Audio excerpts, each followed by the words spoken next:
You're listening to She's the Business podcast. Hello, so I'm here now with Amy Kemp. Amy, welcome to She's the Business podcast. Thanks so much for having me. Funny we're on. I was just before I got on was talking to my friend about a potential trip to New Zealand. So we have it sort of in the idea bucket right now. Yeah. Oh, wow. That would be awesome. Yeah. Such an awesome. Yeah. I grew up there and my parents live there. So I like to kind of think of it as my second home. Yeah. And we go at least once a year, sometimes twice, because it's just so good. But yes, definitely you should go. It is a very special place. Special in my heart as well. But I love that. Yes, it's definitely on my list. So that's amazing. Now, Amy is a habit finder coach. But Amy, can you tell us a bit about what you do, who you help, and what is a habit finder coach? I would love to. First, I'll tell you, I've been doing this work for 8 years, and I started the business completely by accident. I mean, I don't know if you have heard of people doing that, but I had I had no strategic plan. I didn't think I was starting a business, but it turns out that this work I do now, I use an assessment tool. It's called the Habit Finder. And what it does, it takes a picture of your subconscious habits of thinking. So below the surface, about 2/3 of our thoughts are happening below the surface every day in our subconscious mind. And the tool measures risk that your brain will follow a certain pathway. And most of the pathways are there because we're hardwired to survive. So you learned, for example, breathing is a subconscious thought, right? We don't want to have to think about breathing, but we know to survive, we need to breathe on a regular basis. But in our lives, these subconscious habits of thinking are operating and they're giving us outcomes in our ability to connect with people, to complete tasks, to embrace structure, to find joy in what we're doing and what we're creating. And they're impacting us every minute of every day, and we're unaware of them. So this tool allows you to kind of get under the surface and see where you have risk and where they could be potentially creating resistance to growth and creation. Wow. I have lots of questions to ask, but who do you most help? Everybody has thoughts. So totally. What is the kind of the channel that you've gone down in terms of who you're helping and why? Like what does this mean? I'm going to be really specific in my answer because I had a conversation today with a woman who so encapsulates my people. So this woman has done some things. I mean, she has built a successful career. She went through a difficult divorce, made her way through that to a second marriage that's very happy, raised 2 kids brilliantly. She is active in our community and she has sort of a reputation for being successful. Yeah. Our conversation, the below the surface, was more interesting and more vulnerable. This is just a potential client. What I found under the surface is that she has some subconscious habits of thinking that she developed through surviving being a single parent. And those include perfectionism, overworking, being driven where like you can't even stop. The thought of stopping producing is terrifying, right? Just the thought of getting off of that hamster wheel. And she knows that. She was able to articulate it, but like also knows that she's starting to see some red flags in her body. Like her body is telling her, you can't keep operating like this at this pace. Here's the thing. When you employ a survival habit of thinking, when there's a habit of thinking that helped you survive, when you employ it past the point of needing it, it becomes detrimental and damaging. So for her, this work hard, provide for my kids, never think about my own needs, build the thing, succeed, it really served her well in those years of survival. But now she doesn't need to do that. And she's still working that way. Right. And basically I said to her, you're going to get sick. Like you can't be living in fight or flight and then have all of the cortisol pumping through your body and not have, outcomes that aren't great. Yeah. And that's the impact of these underneath habits of thinking, is that she's not like consciously thinking about that. She could talk about it, but it's affecting her in so many ways. So those are my people. Like she's a good example, that was fresh in my mind today. I love that. A picture speaks 1,000 words, right? So it's Totally. so cool to be specific. Now, the first question I have, which came to me as you were talking, is how similar are your conscious thoughts and your subconscious thoughts? Like, or do you say sub or unconscious? I've heard people say either. So, the thoughts beneath the surface, like you're one person, you've lived through the same experiences, and we've got all these subconscious thoughts that are happening, and most of our thoughts throughout the day, they're just sort of driving all of the automatic behaviors and things that we're doing. But do you see, like, how linked are they to thoughts that you are having in your conscious mind, do you think? That's an interesting question. I think they're very different. Just in my experience of doing this for 8 years, I know that to change a subconscious thought, you have to bring it up to the conscious thought.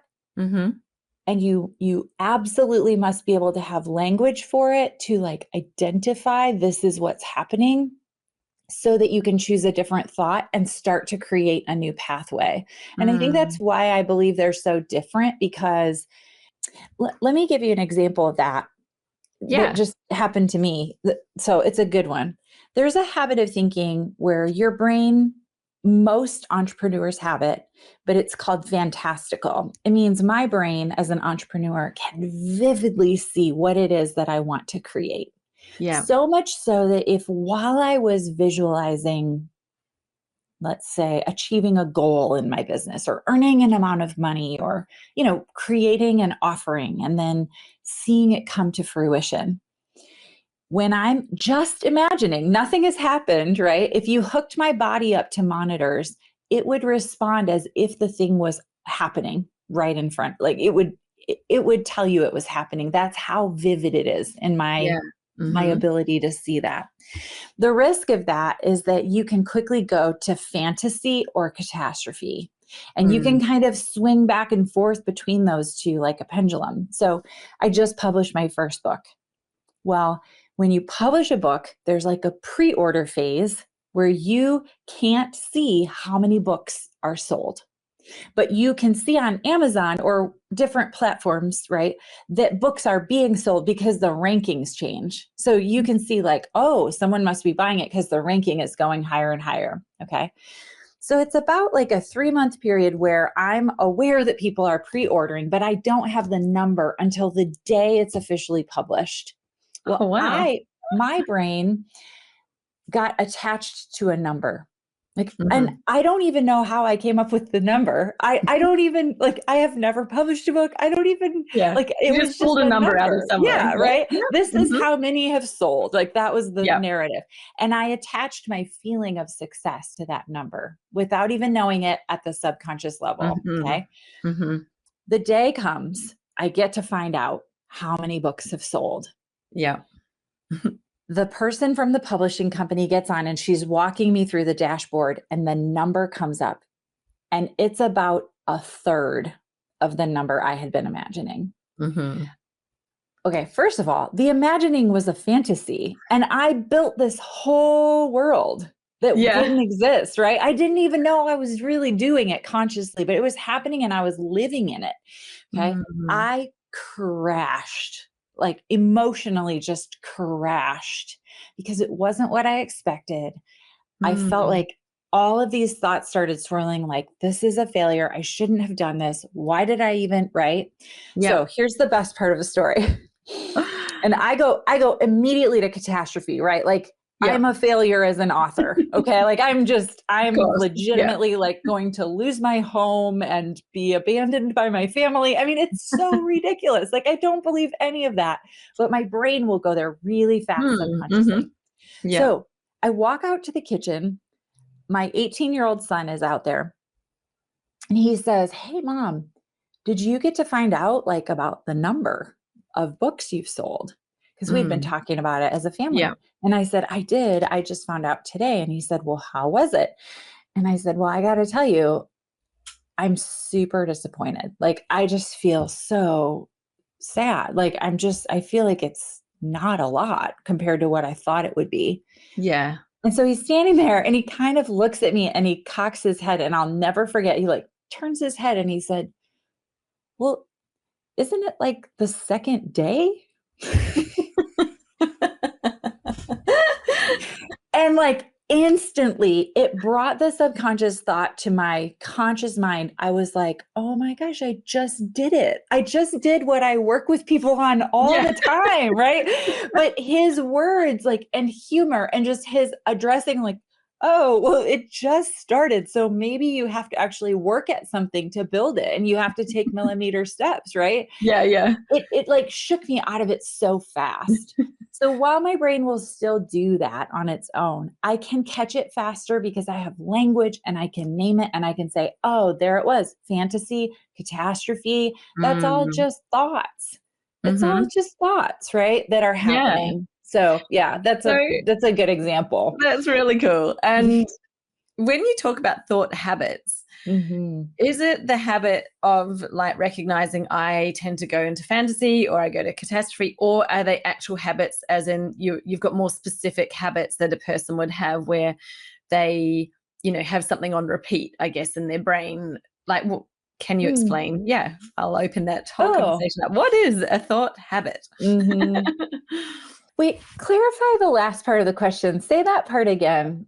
Well, so the way I initially was thinking of it when you're saying it was like, how you have things on repeat. So you might just have in your brain, it might be something that you're saying to yourself about yourself, which may or may not be true, but you might be thinking it. You might be thinking, it's usually pretty negative. I was like, I can think of all the awful things that I say to myself on a regular basis, right? And then those might be a habit because it's something that repeats and occurs often. Or is it the habit of like, so I in listening to your story, my son is someone who he lives in the catastrophe. Like anything, he's there. And I'm like, whoa, okay, stop. Just because that could happen, that doesn't mean it's going to. What's the actual, the possibility? Let's look at all of the likely things to happen, which are good, and I sort of like, he really needs a lot of help and coaching to get out of that catastrophe place. And he will go there really quickly. So I'm like, so I guess my question was, when you're talking about thought habits, is it the tendency to go into fantasy or catastrophe, or is it more specifically like, wow, you have a thought habit around your health or, like the way you would speak say or specific things? It's more the first, but it affects your health or it affects your relationship, right? So, okay, here's another example. One of the habits of thinking that is common with my clients, it's the risk is being indifferent. It means that it feels so irritating to you to have to affirm people for just doing their job or just doing what they should be doing. A lot of high achievers get promoted and then they're leading a lot of people who aren't high achievers, right? Yeah. And they don't recognize that they are intimidating, that everyone doesn't think like them. So they have this habit of thinking that's saying, I don't need praise. I don't need to be affirmed. It doesn't matter to me. I'm going to do it anyhow, right? Yeah. And that habit, that causes them to be so irritated with people who need that. But to build a team, people need to feel seen. They need to feel affirmed. And so I work a lot with clients on, it's like having a savings account you've never cashed in on. You have all of these words that you could use that would make your team function so much more effectively. But this habit of thinking is telling you that that's annoying and you shouldn't have to do that. And it's inhibiting you from being able to build a really cohesive, strong team. And you're not getting the most out of people, right? Yeah. So to break it, like to change it, what we do a lot, one of my clients calls it the "today I need to be nice" reminder. Where she just puts a reminder in her calendar where, like, on Mondays, she says something nice to Joe. And then on Tuesdays, she says something nice to Tina, or whatever. But she will go out of her way to find something to affirm. The experience has transformed her team because the people now they will do anything for her. They feel so connected to her and so affirmed and so loyal to her. And so this very simple, but she didn't know that was happening. Like, she didn't realize how much they needed it and that this habit was keeping her from giving them that.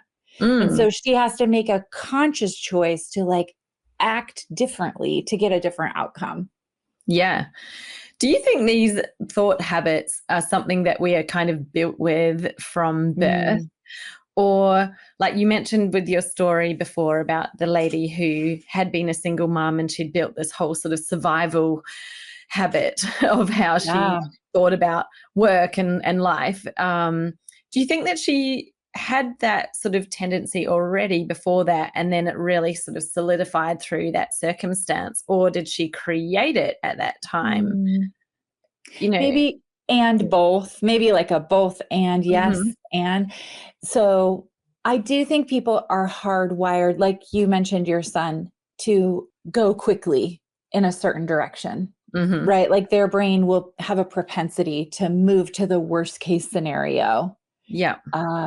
Particularly if you have anxiety and you are wired that way, right?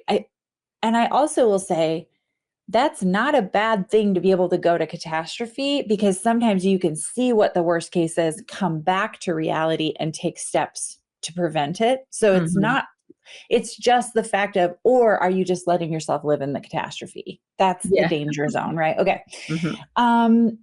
And so I do think I lost the question. What was the question? Well, it was like, are we kind of built that way? Oh, yeah. Hardwired, like you were born that way. Are you born a high achiever? Are you always going to be that kind of person? Or is it partly nurtured or brought about through circumstance? I think more the second. I do think I just took we just got back yesterday from the Galapagos Islands. Oh, wow. Where we took a group of people. And what's fascinating about the Galapagos Islands is that the animals are not afraid of you because they have not been hunted, or they have no fear. It's like the evolution has worked that out of them. Yeah. Yeah. So, and as I was watching it all happen, you're like standing a foot away from a sea lion, and then like a penguin swims by you. And then, it was just crazy amazing, right?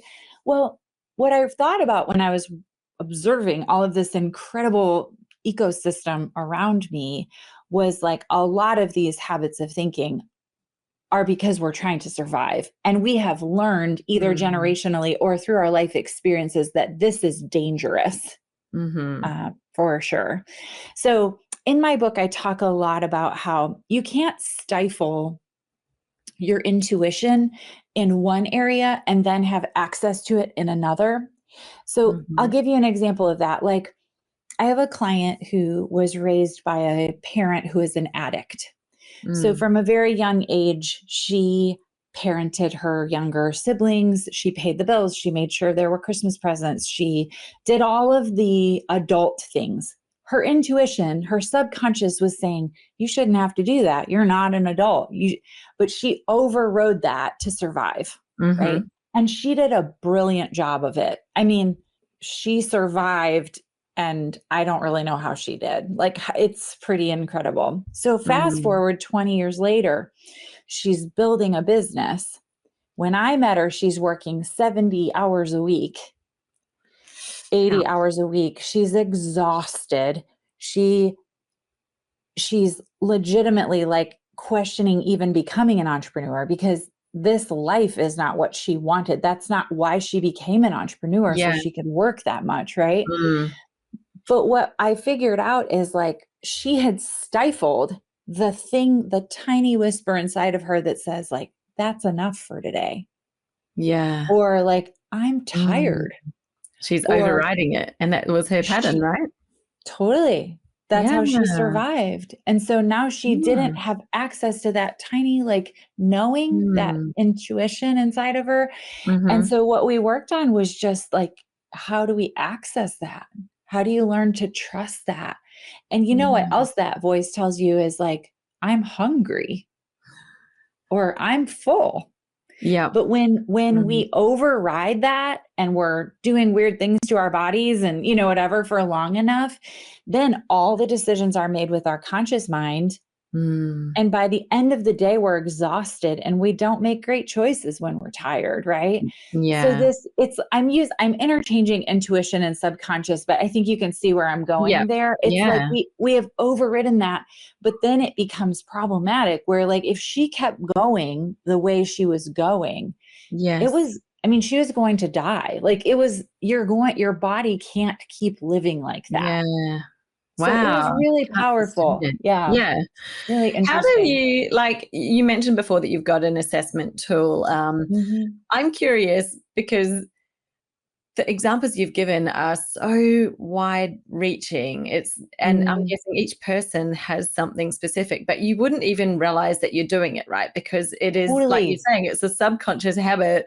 It is for you, that is just how things are. So, you know, your client who is feeling frustrated about her team and that she's like, why do I need to praise just that they're doing their job? It's just what's expected. Like, totally get that. I've been there before too.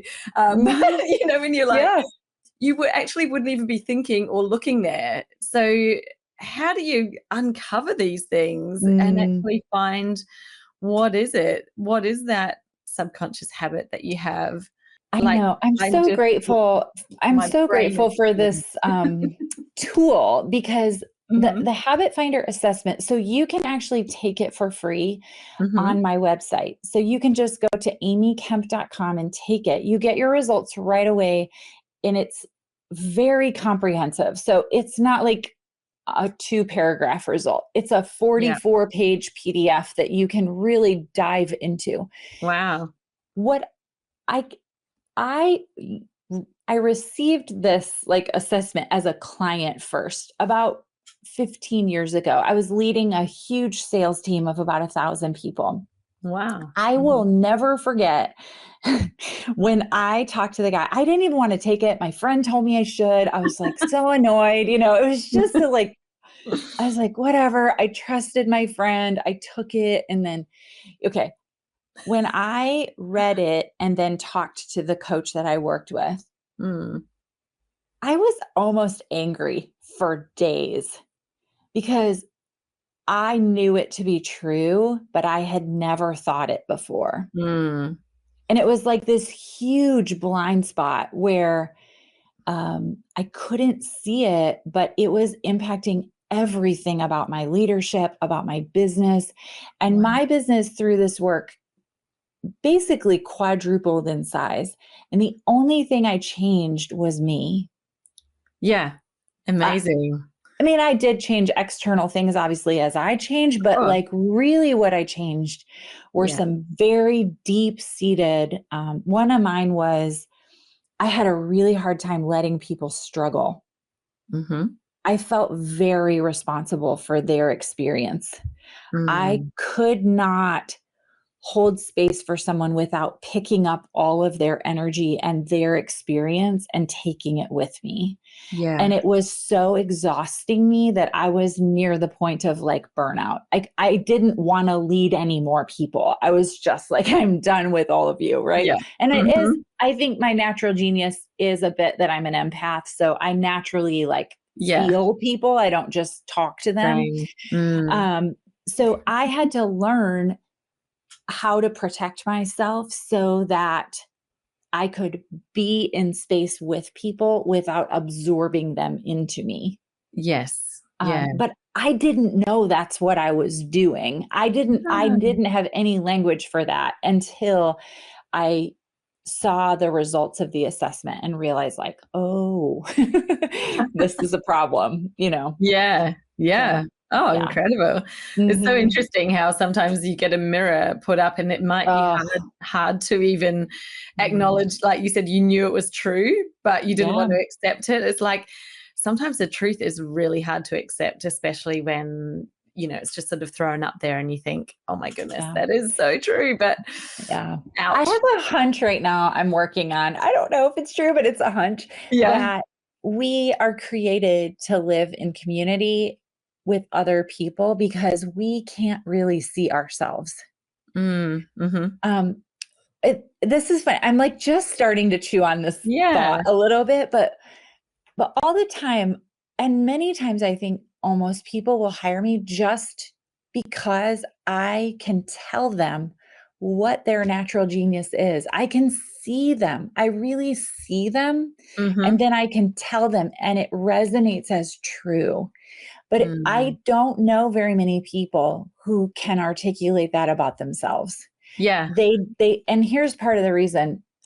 This is actually in chapter 2 of my book. It's all about natural genius. But the thing that our natural genius feels so easy to us, we don't even know we're doing it. We don't recognize that not everyone can do that. And it feels so easy. And so we're just sort of like, well, that's not that big of a deal. Yeah, exactly. Right. Like I always ask people, what's the thing you do that feels easy to you, but astonishes everyone else? Yeah. Right. Yeah. That's the thing right there. But like, okay, another example, I have a client who she is, we'll just say like she's a VP level. So she sits at like the table of leaders. And of course, she's one of the only women. Her leader is very charismatic and he's very much like always with the microphone and whatever. She did not categorize herself as a leader or as a strong leader because that's not what she is. Like she's not the microphone in hand. She can, but it's not her natural genius, right? But what we recognize and what I saw after just getting to know her is that what she was constantly doing was building bridges on the team. She was constantly reading the room and seeing like that person is not happy about that decision and then would go say like, well, what's going on? Why are you responding that way? And she was constantly like creating these pathways that were making the team function really effectively. But she didn't know she was doing that. And she didn't see it as having great value. Yeah. Yeah. Right. She's just like, it's just her instincts, right? So she was like, well, that's just what I do. And she didn't characterize that as leadership. I was like, well, I have a few thoughts about that. I mean, I feel like that form of leadership is lacking and we need more cultivation of it, particularly in our world right now. And a lot of those leaders are women. Yes. Yeah. And it's just a different style, right? Like it's not necessarily what they have seen or experienced before, but it's still, absolutely leadership. Yeah. Plus I was like, well, you're a VP. Like, how do you think you got there? Like if you're not a leader, but it's the title says it all. Really like didn't characterize herself that way. Like she didn't see herself until I told her, like I kept saying that to her and then saying, do more of that. Like, and recognize its value and don't you dare get underpaid, because what you're bringing is exceptionally valuable. So yeah. Yeah. It's so true. No, I was nodding along while you're speaking because, one of the things I very similarly help my clients to do, they are always really talented. They've got so many things and that they just can't see what I call the expert zone. And it's like, it's the same thing. It's like, it's right under your nose. It's what you do and you think is just normal because you do it and it's been easy for you. And, you know, it's exactly as you were saying, like it is the most amazing thing. And then they're like, once they realize it, it's like you feel it, right? You actually just feel the truth of like, oh my goodness, that is it. And now everything seems so easy. Yeah. The other thing, women almost always undercharge for it. Yes. Yeah. We do not understand the value of it because it feels so easy, and we feel like we shouldn't get paid a lot for something that feels so easy to us. Yes. So one of mine is I'm really great at facilitating conversations in small groups. And I can trace it back to like very young age. I had a club in our neighborhood and everyone had to put a piece of chewed gum on the tree to get in. And I would facilitate conversations with these friends of mine about how we could make our neighborhood a better place, which I think is just delightful, but whatever. I remember talking about that, right? Yeah. And so from a very young age, I was not talking, I was asking questions. And then I was, well, what do you think about that? And what do you think about that? And do you think that's true? And, you know, I was like facilitating. And if I trace back through my whole professional career, that's how I developed people. I facilitated conversations in small groups. I didn't know it was really valuable. I just did it. I do it if I'm out to eat with you. I do it like all the time, right? And so what I learned and what I have learned in these last 8 years of this particular stretch era of my business is that that's exceptionally rare and it's very valuable and people will pay for it. And they should because it's rare and there is value in all rarity. Therefore, it's valuable, right? Yes. So, yeah. Yeah. And it's, like you say, I mean, you can see straight away how you are just thinking that's just normal. I had no idea. You have no idea. Yeah. Do we all have thought habits that you think we should be discovering and finding out about? Do people have like, are there some people who are like, you're fine, don't worry about it, you know, your thought habits are all good, like what do you think about that? Because I know I'm being very absolute in that. Is it all no, but there are people who have great clarity of thought. So when I look at the assessment, like I will go through it with prospective clients. A lot of times people will think, oh, if it's very clear, they don't need to work with a coach. What I think when I see that is like, oh, I cannot wait, because what can happen is that we can create without resistance. So we are creators, right? Like as human beings, we were created to create and to like let creation happen through us. What happens in our brains is that these habits of thinking create resistance to that process, to the millimeter steps of creation. And they get in our way more than anything in that process. More than any external circumstance, what's slowing you down is it's this underneath the surface stuff that it's like you know you're capable. Invisible thing holding you back, and you're like, I'll kind of describe it too. Forward and I've got a foot on the brake at the same time.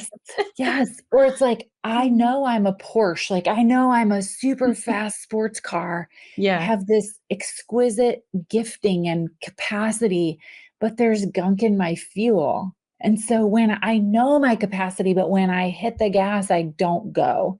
But I definitely see that people who have more clarity at times have a harder time with the areas where they do have risk, because it's like they're so used to having clarity. So then this is like they can't even tolerate it. I mean, they're just so uncomfortable with it. And it really holds them up even more sometimes than people who have a lot of noise happening in their head and a lot of resistance. So the other thing that can happen is like, this is a fluid assessment. It's not a personality test. It's not a strengths. It's not who you are in any way. Our thoughts are always changing. But I've seen a lot of clients where we work together, they get a promotion or their business grows to the next level, right? And then all of a sudden, all of these habits of thinking show up that weren't there before. Oh, wow. It's like you're playing in the minor leagues and then you go up to the major leagues and all of a sudden these habits of like, you know, how you hold the bat or whatever. Yeah. You can't do that there. You know, like it's going to be a problem at that higher level. Yes. So a lot of times like then they'll come back and say like, whoa, like this is very different. And so we dig in again and see what's showing up that maybe didn't need to show up in the other role or at the size of their business when it was smaller. Yeah, that makes perfect sense. I think there's always layers, right? You kind of go through some layers and then, oh, look, here is something new, or here it is again, just at a different level. Yeah, I've definitely had that happen before. I'm like, oh my goodness, I thought that we'd worked on this and then it shows up again. But yeah, I think that's common too, like in changing thought habits. Sometimes people will say, and I've even said to coaches I've worked with, I'm tired of talking about this. You must be tired of hearing me talk about it. Like it's the same thing. But if you imagine, I think of it like a kind of like a mountain where at the beginning, you run into it over and over because you're just taking a little tiny circle, but you start to go down the mountain, you run into it fewer and fewer times and it takes longer. Like it may, for example, the story I told you about my book, that was the first time that had happened in like a year. Well, it used to happen every day, right? Yeah. But now it's like, oh, there it is. Oh, I got it. Okay, now I can move forward past it, right? But it just shows up less and less as that groove doesn't get traveled as much in your brain. It's still there, but you can quickly catch it or make a pivot faster. So yeah, totally get it. No, I love that. And I think, you know, you said before about how you think we're designed to live in communities because it's hard to see yourself and other people are almost like the mirror, right, that you need. And I think it's so interesting because I lived half my life, or probably more than half, not even thinking any of these things or knowing anything about it. And then once you start to realize, someone said to me one day, your children are the biggest mirror you could ever have. And I started going, oh my goodness, because, you know, that is a true statement. The shock that happens, and then all the little things that they're like, why are they doing that? That's annoying. And then I'm like, okay, they're a mirror. You turn it and look at yourself and you're like, oh my goodness, man, now I can see where that comes from. And it changes everything, right? Because you become so much more compassionate, so much more, I don't know what the word is, but I think like I can't even explain how much you grow as a person once you start. Less judgmental too, right? Totally. Yes. Yeah, absolutely. Never judging any parent. Like, right, I'm never judging you ever, ever, ever, especially after my third child. Yeah. Like I'm never, ever, ever. Yeah. We had our first two children and they were, I would say, fairly easy. And I remember saying to my husband, I mean, people have locks on their cabinets. Are they not parenting? Right. And then we had our third son. We had locks on everything. Like we had locks on locks on locks. And like we were, I mean, and I thought, why did I say that out loud? But I will never, I just think you're doing the best you can. Like, all of the parents, all of the people. The other thing that reveals all of the subconscious habits of thinking that are holding you back is moving into entrepreneurship. Yes. I mean, I've seen it take people out, like especially moving from a traditional job to an entrepreneurial space. It is not for the faint of heart. You get to experience, like I describe it like a beach ball was being held underwater and it just whoosh comes up to the surface. And you get to really encounter a lot of the noise that has been there, but you didn't have to encounter it in your other role. Yeah, it's so true. I think, you know, you really learn the way of the world. And, you know, we're almost nurtured to come up and be an employee and work in that space. And it just sort of happens organically.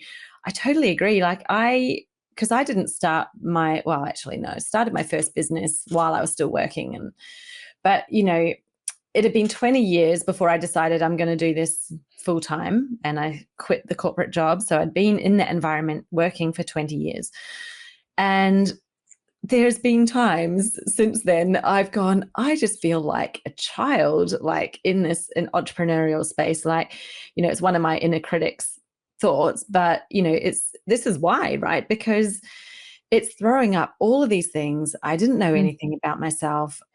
And it's almost like I feel so new, and I know that I'm not new, as in I've been around and I've got all this experience and expertise, and what I'm doing, it's stuff I've done my whole corporate career. So that it's not new, but then it's this feeling of like, wow, I feel so new, as in this is a whole new parts of me I didn't even realize were there. There's just the whole experience of it. And I don't know if you can I'm trying to think of something specific, because I know I'm just talking. Well, it's like you were an expert. So it's like novice to expert, right? You became an expert in this space over here. Yeah. But then you move to this new space and you're a total novice. You're just starting out, right? And then you do bring with you some of the things, like you still have your skills and your experiences, but you've got to now learn again to become an expert. And that's really jarring, especially if your habits of thinking around your self-worth are attached to your performance, to what you do, to your identity, and as a professional person. Yeah. It's very jarring. It's kind of like you've moved to a whole nother planet, and now you've got to figure out how life works on this planet. And so you were great on the planet that you were on, and everything was fine, knew how it worked. And I got up to the top of my profession, and then I've gone to a new planet, and I'm like, oh my goodness. Okay. So everything I thought I knew, like I did marketing and business. So it's not like it's that unusual to start a business. I'm like, I'm going to be good. I've got all this knowledge and I understand it. And well, it isn't. You're on a different planet, and the rules that applied in the other planet don't apply on this planet. It's sort of like that's the best way to explain it. It's so true. Yeah. You never learn more about yourself. Are there any signs that you would say signal to someone, hey, you probably need to figure out what's actually going on? Like, are there signs that you're someone that needs a habit identification, like a bit of a set?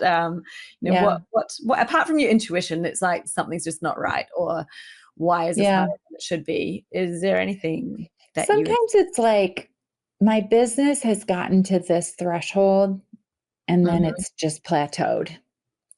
I'm not able to. Sometimes it's I can't work any more hours, but I want a better outcome. I want more income or impact or influence. But as far as hours go, like I'm tapped out. I can't give anymore, right? Sometimes it's that move from like a producer to a leader. There's like a jump there where you experience a lot of discomfort. It's also interesting that a lot of times people will hire me to help them with their business. And then we discover that what's really the problem isn't their business. There are other things happening in their life. It can be a difficult relationship. It can be problems with kids and boundaries there. There are things that are happening there also. But I think what the unifying characteristic is that I know what I want and I can't get there. I can't get it. I don't know what I'm missing. Am I missing a skill? Am I missing, and I've tried everything, and all of my old mechanisms that moved me up to this point aren't working anymore. Because this work, what it feels like when you're going through it is your brain is screaming danger, particularly for entrepreneurs. When I say, okay, now we're going to work less and you're going to earn more. They're just like, what? And so it's almost like you're riding your bike and you're pedaling and pedaling and pedaling, and you can't pedal any faster. But if you just shift the gear and you shift the gear down, you do some digging, right? You'll travel further with less energy exertion. Yeah. You'll be able to enjoy it more. But when you first do that, everything in you is going to say, I can't slow down and my feet are going so fast, I'll fall over. Like everything in you is going to scream danger to that option. It's contrary to how you have wired yourself to survive. Yeah. I totally get that. That's so important. Because, you said they hire you to work on the business, but it's often something that's not in the business. And it's like, well, when you're running a business, there's a real merging. Like, it's not like you go, oh, okay, I'm going home now from the job, and I go home and I've got, I used to have 2 separate lives. It was like work life and home life, and I didn't like to blend the two very much. But when you have your own business, no, your life is not just work. And I'm very, very clear on, I started business so that I would have more life and less work. But it sort of blends because you're still you, and the business, you are so much the blood and the lifeblood and the heart of the business that it's still with you even when, so it's in your life, and the things that are happening, like you say, it's like, well, actually there's stuff happening that's outside of the business that is having an impact on it, because the separation just isn't there. We have the rule of new planet, right? We have a relationship with it. Like, it's a relationship with our business, just like we do with people. And so boundaries are needed for that relationship to be healthy, but the boundaries aren't rigid. And when you're an entrepreneur, it's not so simple, like you said, of just, I'm going home and I don't have to care about any of this. I legitimately don't care if whatever happens. But when it is your business, there is a different level of connection to it. So businesses are hungry, though. I mean, they will eat up as much of you as you let them. Yes. We talk a lot about setting goals with boundaries, like meaning mine is, as an example, I want to work like a teacher. So I want to work Monday through Friday from like 8 to 3, and then weekends off. And I want summers to be lighter, and I want breaks when my kids have breaks, right? Yeah. So I want to work like a teacher, and I want to get paid like a CEO. So if all the goal was to get paid like a CEO, then there's no boundaries. Like, then I can just do whatever, whenever, right? There's absolutely it's just a yes to everything. So I've got to have the boundary included to protect myself from myself. Because I love to work. I love it. And so it'll just take over, right? Yeah. And but like you said, it's like the yes, like you're like, well, there's so many things you could say yes to, but if it's going to then be in conflict with you working like a teacher, then that's where you make that decision, right? Well, is this worthwhile doing or not? Totally. I tell the story in the book. There was a woman I talked to. She was my ideal client, and we got done with the conversation, and she said, I don't even need to talk to my husband. Like, this is a yes. And then I said, well, let's schedule your first call. And she said, great. I only can talk after 6 p.m.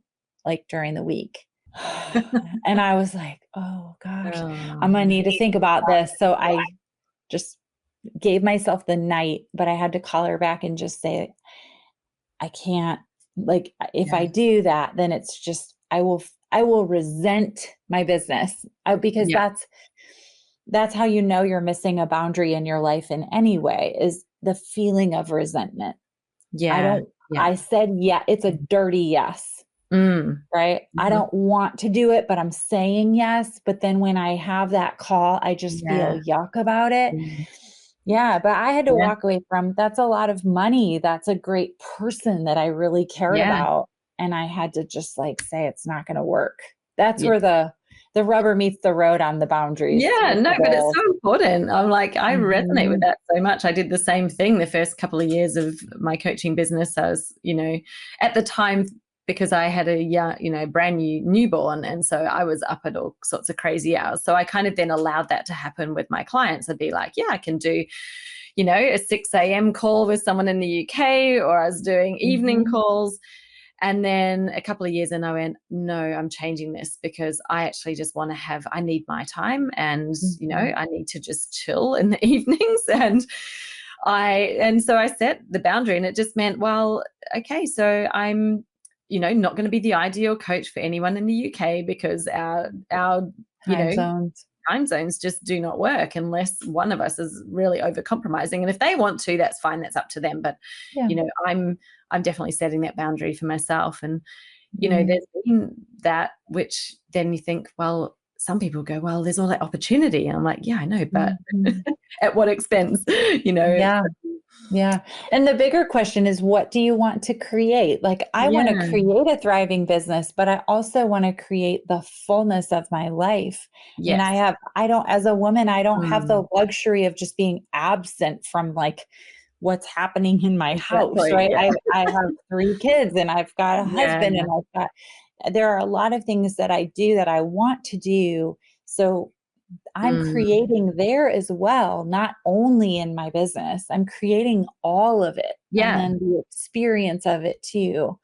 I think that's so true. And to me, it's like, it's the life first. Like, that's where I started. What do I want my life to look like? And then what does the business that supports that life look like? So how will I build it or structure it so that it gives me that life? And that's 100% the way that I approach things too. I love that. Super cool. Yeah, Amy, this has been such a cool conversation. I know that you've got so much.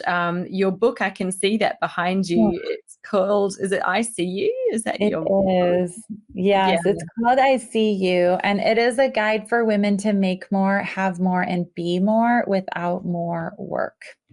So the core message of the book is that you can't outwork your thought habits. Okay, love it. Because if you could, you already would have. Yeah. Because I'm sure that the people listening are not lacking in work ethic. It's not working harder that is going to get you what you want more at a certain point. Now, I will also do like the caveat where if you're just starting out, there is kind of some work. Yeah. You got to do some work, right? But this is for the person who has gotten to a point, and then it's like, I can't get past this point, and I can't figure out why, right? Yeah. That's who the book is for. Yeah, absolutely. Well, I think there is that, you know, you always have to do something, but, you know, you've already spoken about it. It's like, you don't have to keep going at that crazy pace or with those hours, because it's just going to end up with a downfall, isn't it? You know, it's like an airplane where it takes a lot of fuel to get it off the ground. But if you keep burning that amount of fuel, you're going to crash and burn. Right? You will burn out the engines once you get to cruising altitude. Yes. It's a really good like visual of that. Very good analogy. I love that. Well, I'll link up the book in the show notes. And also you mentioned your assessment tool that's on your website, which is so exciting. I'm definitely going to go hop over there and have a little play with that myself. That will be in the show notes too. So please make use of those. Amy has just shared so much. If you've resonated, you're obviously with us still after all this time. You must be loving our conversation. So I'm sure that you're going to love her book and to learn more from her. Where do you hang out, Amy? Where can people find you online? I love Instagram. So you can find me at Amy Kemp Inc. on Instagram, and also LinkedIn. Just under Amy Kemp, you can find me there as well. So, and then my website, of course, is amykemp.com. So pretty simple, just my name. Yeah, brilliant. I love it. And easy to spell as well. So that is wonderful. Thank you so much, Amy. This has been an absolute pleasure. We definitely have to stay connected and hopefully chat again soon. I love that. Thanks so much for having me. Thank you. Are you struggling to find quality clients these days? Well, in this world of instant gratification and abundance of AI-produced content, it may be feeling harder than ever to attract the sort of clients who really value your expertise, are ready to show up, ready to commit and invest in getting the results that they actually want. But it's not just about guessing, and it's not about just creating more content hoping that something sticks. There is some specific things that you can do and need to have in your business in order to attract those sort of clients. and I'm sharing them with you in my training, my free training called The Magnetic Formula. So go and grab yourself a seat for this free class and let me show you what are these 5 key things you need to have in your business so that you end up with a stream of committed, high quality clients who are ready to invest, who help you have a very thriving, flourishing business that earns you over 6 figures a year, and you do it all in very easy part-time hours. Head over to jessicaosborne.com/TMF or drop below into the show notes, click on the link and grab yourself a seat for this free training while it still exists. I'll see you there.